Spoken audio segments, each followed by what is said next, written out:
भातार छौके मंडी में भातार छौके मंडी में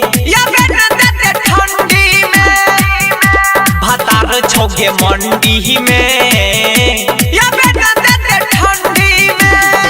जेतना छौड़िया छही सबगे चलै छही घमंडी में भातार छौके मंडी में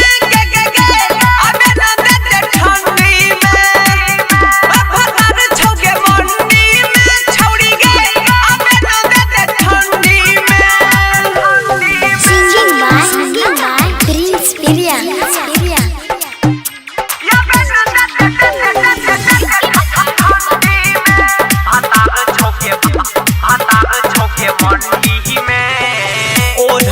कमला रजाई गे यहाँ पे न पहंजा में दियो गरमाई गे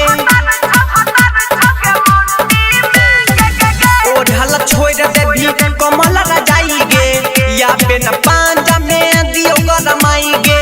यह से कहै छियो मने एगो बात गे मौका दे के छौड़िया मिले एक रात गे ले जेबो हारा ले जेबो हारा झंडी में छौड़ी गे या बेना देते ठंडी में गे भातार छौके मंडी में छौड़िया या बेना देते ठंडी में या बेना देते ठंडी में भातार छौके मंडी में राधिका रिकॉर्डिंग स्टूडियो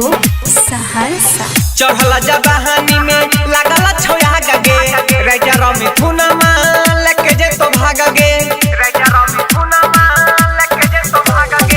चढ़ला जबानी में लागल छोया गगे कहै छौ धीरा जाबा लेके जे बो भाग गे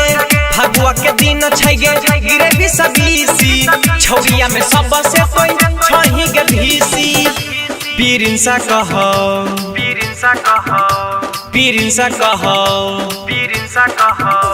चले न छौरी अंडी